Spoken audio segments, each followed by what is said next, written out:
Yes. Who are you? What do you have? And why should I care? And the reason why you have to go through, all of us are basically the same. The only difference between the haves and the have-nots are their habits. Yeah. Warren Buffett said something I like. Habits are too light to be felt until they're too heavy to be broken.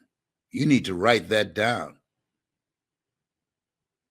You need to write that down. If you change your habits, that's why you want to be in a community of collaborative, achievement-driven relationships. You want to be in a community with somebody who's been there, done that, and bought the t-shirt, who's on the level where you would like to be and go beyond. All of us are the same. I like to make it simple. All of us are the same. The only difference between you and your family members, you and your friends, are your habits. Your habits. Think about it. Think about it. I separated myself from somebody the other day that I love. But that person's habits. Well, why didn't you try and help them? Because they wouldn't help themselves.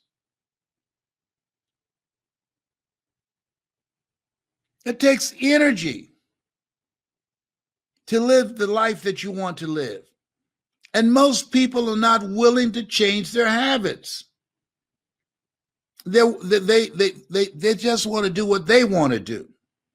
There's a process to becoming successful, to releasing your greatness, to identifying your goals and being able to go through the hoops and work through systemic racism and all the other barriers that we're aware of and not aware of.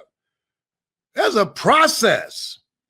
And the ones who break through, like me, you got to be hungry. Well, how did you do it? Born in an abandoned building on a floor with a twin brother, don't even know your parents, labeled educable, mentally retarded. I was hungry. How did you do it? The failing in the 8th grade at Booker T. Washington High School in Miami. I was hungry. That's how I did it.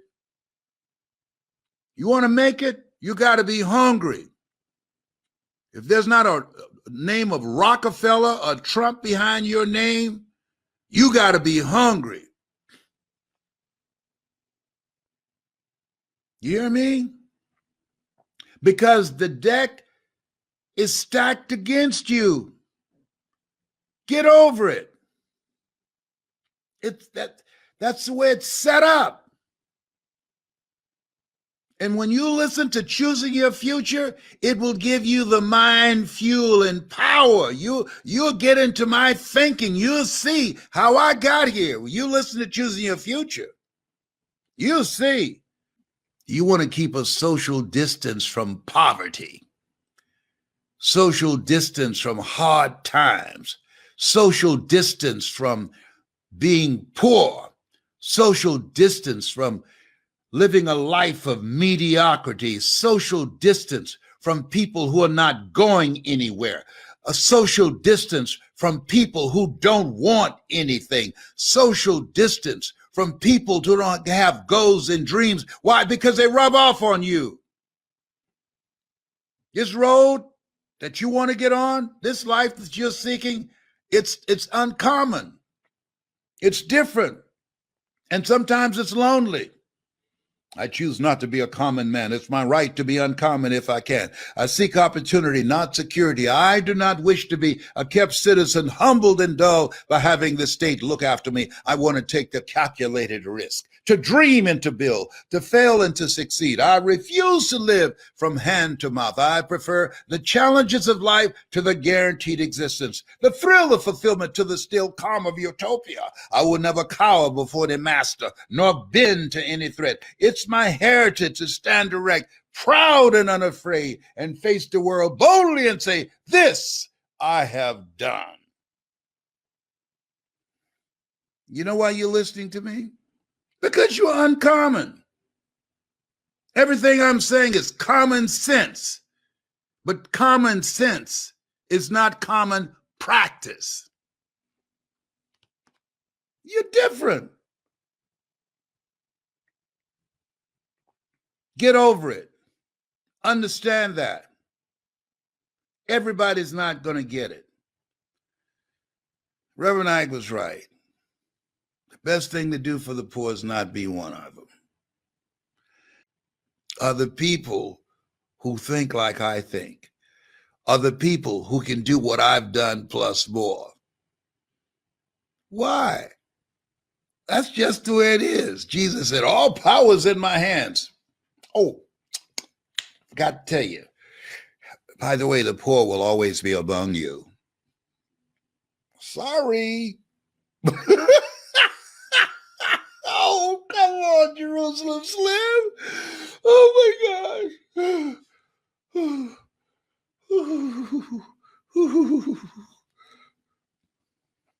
Les, why are you on today? Because I want to help those who want to be helped. Those who just need a way out. Those who just need a word. There was a point in my life I said, Lord, give me a sign when I was waiting for the sheriff to come and knock on the door. Give me a sign that you're real. And the knock came. I came to the door. I was holding the Bible and the Holy Quran and the Kabbalah. He said, you Les Brown? Yes, sir. We're here to evict you today. I said, I'm standing on his word. He said, no problem, sir. Bring the Bible, the Holy Quran, and the Kabbalah and stand on the sidewalk and hopefully call some friends to help you move your furniture off the sidewalk because we're about to set everything out.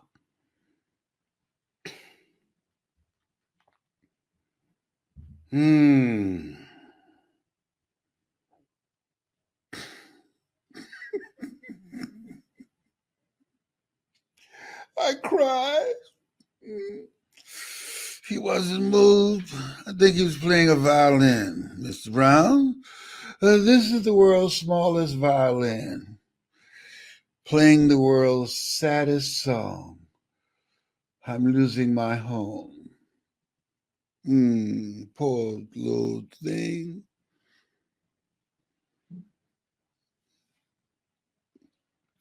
Keeping it real. As the millennials say, I'm keeping it real. I'm speaking truth to power, the power of your mind. Guess what? I'm still here. Guess what? Everything I lost, I got it back, plus more. And you can and will too. You listen to me. You become a part of my community of collaborative, achievement-driven, supportive relationships. Don't try and do this by yourself. Jesus had a posse of 12. You just got to get around the right people because people rub off on you. As I said, all of us are the same. Only thing that separates us are our habits. When I change my habits, see, poor people have habits. They do things in a certain way. Wealthy people have habits. They do things in a certain way. I studied wealthy people. And when you have a goal and dream and you are hungry, the odds don't matter.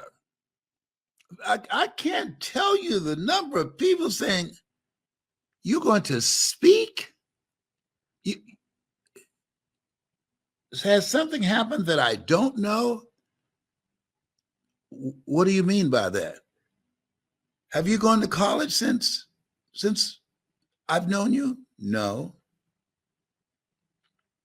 What about any night courses you've taken? No. You don't have any college degree at all? No.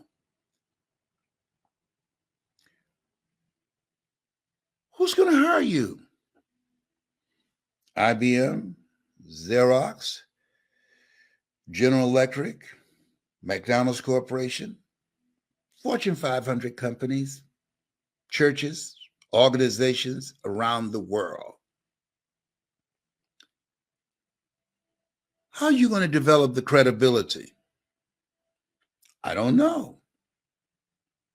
I'm taught, lean not unto thine own understanding. I'm taught, walk by faith and not by sight. I'm taught, commit thy works unto the Lord, and thy thoughts shall be established. In all thy ways acknowledge him, and he shall direct thy path. Whoa. Brother, you need some counseling.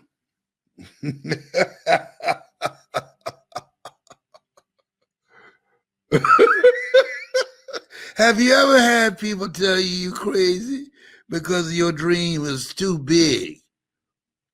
Too big for who? Listen to me. Never let someone tell you what you can't do, especially if they haven't done it. They don't know you like that. And some people, as Kareem Ellis would say, you need to give them a pink slip. They don't need to go into 2021 with you, because your goal is in 2021 is to get it done. No, there's some people you need to fire. Life is like an elevator. The higher you go up, you have to stop and let some people off because they don't share your vision. They're not in alignment with your purpose. In order to achieve your goals, it takes everything in you. A.L. Williams, come forth, sir. He said, all you can do is all you can do. And all you can do is enough. But make sure you do all you can do. If you had your life to live over again, could you have done more than what you have done thus far? Come on. Ain't nobody looking. Well, if anybody around you, just blink your eyes. See? I see you. Yeah. You know what sin means in the Aramaic language? Falling short of the mark. This thing called life, it's serious. And right now, this is the most serious time in my lifetime being on the planet. And so it requires serious effort. It requires a new game plan. It requires rituals and practices and habits that empower you, that will give you a breakthrough. You need breakthrough thinking in this period where you are. Did you hear me just now? If you don't change yourself, if you don't change your mindset, you are unprepared for what you will see. You're unprepared. Why? Less because the world that you've become conditioned to, the world that you once lived in, the requirements are different. That world no longer exists. There's nothing normal about it. Nothing. And we have to find a way to keep it moving, to work around it, to do what we need to do to stay alive. And don't join the crazies.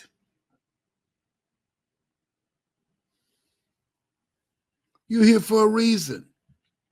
You're here to do the greater work. I had to remind myself of that. And I said, what can I do to impact more people? And the computer gives me that opportunity to reach more people.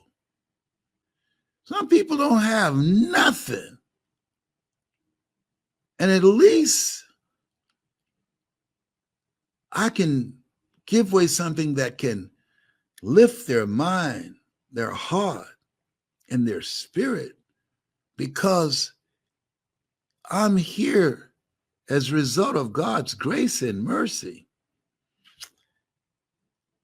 And he didn't give me an invoice.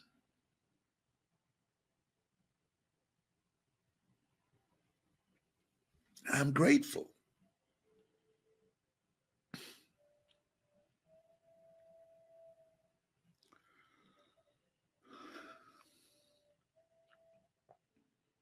This is a special moment. You have something special. I talked to a friend of mine, Jamal. He saw me yesterday and he said, man, he said, I couldn't sleep last night. I saw you yesterday. It triggered something in me. It triggered something in me. And I was working all night, man. See, everybody's not going to hear your voice. And that's okay. Don't get your feelings hurt. They're not on the same page with you. And that's okay. Communicate with the people who are. Remember that song years ago?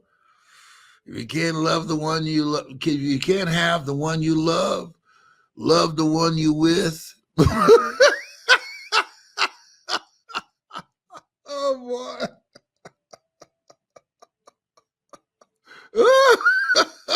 If you can't have the one you love the one you with.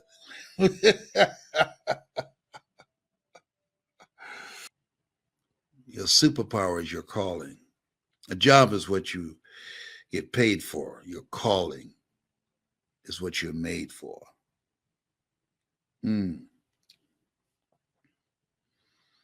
Here's something else. Not only is your dream possible, but you've got to decide. It's necessary. Why? Because you're going to get some resistance. An airplane can't fly without the resistance of air. You can't learn good horsemanship by riding a tame horse. And the harder the battle, the sweeter the victory. Oh, when the dream is big enough, the odds don't matter. No guts, no glory. Faith not tested can't be trusted. And so it's necessary when stuff happens that you keep the faith. Come on, Adam Clayton Powell. Keep the faith, baby. Right now, keep the faith. Keep the faith. No. Don't talk about what has happened to you. Keep the faith. Anchor yourself. Calm yourself. He said, I'll never leave you nor forsake you. Believe in miracles. Miracles still happen. But I can't see the light at the end of the tunnel because you are trying to see what you are. You are the light. Get with it. And you're going to be stronger. Everything, I'm looking back at my life, every major setback in my life, when I got through it, I was stronger and better because of it. It contributed to me becoming the person that I am now. It contributed to me being able to speak to millions of people around the world. And all my friends who had more education, all my friends who had such great opinions about why I couldn't do it. My mother, Mrs. Mamie Brown, said, opinions are like behinds. Everybody's got one. Listen, the things that happen for us. Hello? Yes. It's a training. It's a preparation. And I look back, all the stuff that I've been through, and I'm still here. I'm saying to you, It's real. People said, no test, no testimony.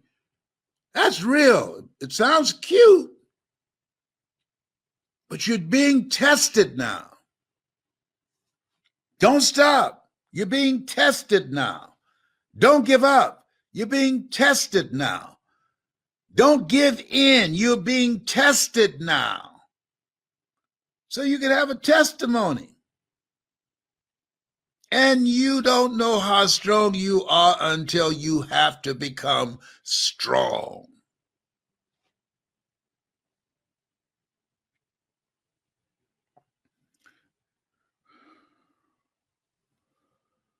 You're God's miracle child. I talked to a man who's going through our training. When he was a baby, my Lord, he fell. He got through the rails where they were living in an apartment, fell from the third floor. And doctors said he was going to die. He didn't have long to be here. And his mother, rather than just let him be on life support, gathered him up and said, I want to take my baby home. And he's still here, motivating people. He couldn't hear because of the injuries. Blind. Couldn't talk. Newborn, little baby, little boy. Fell 3 stories. And now, he said, I want people to know they're a miracle because I'm a miracle. He went through some stuff. Whew. Boy, when he told that story last night, you could hear a pin drop as I was working with him on his story. Oh my, he said, I've been searching for you, Mr. Brown, for a long time, for 10 years. I've been searching for you, for us, pardon me, to have this moment that we're having right now, to be able to talk to you through my computer. It finally happened. I've been looking forward to this moment, sir. I said, sir, I feel honored to be in your presence. You are God's miracle child. You fell 3 stories as a baby. Oh my God. Oh, but the power of prayer and a mother's love. Give me my child. You determine the diagnosis, but God determines the prognosis. Give me my child. Gathered him up, disconnected those tubes, and carried a miracle out into the parking lot to get in the car to take home. Whew. Look at God. You've had some experiences. You've had some experiences that God has done for you, through you, as you, and you knew it was not you. I give him the praise. I give him the credit. Some of you, this is a breakthrough moment as you're listening to me right now. It's a breakthrough moment. You can hear me in your heart. It's stirring something up now. Now you know this is not it for you. You know when you look at me, when you look at my eyes, you know that you got to be hungry. That hunger brings out a fierceness in you that refuses to be denied, that it's possible, that it's necessary, that it's you, that you take personal responsibility for where you are. And it's hard. And you can do hard. You can do hard. Oh, it's hard. Yeah. Okay. Got it. Got it. So you say it's hard? Okay.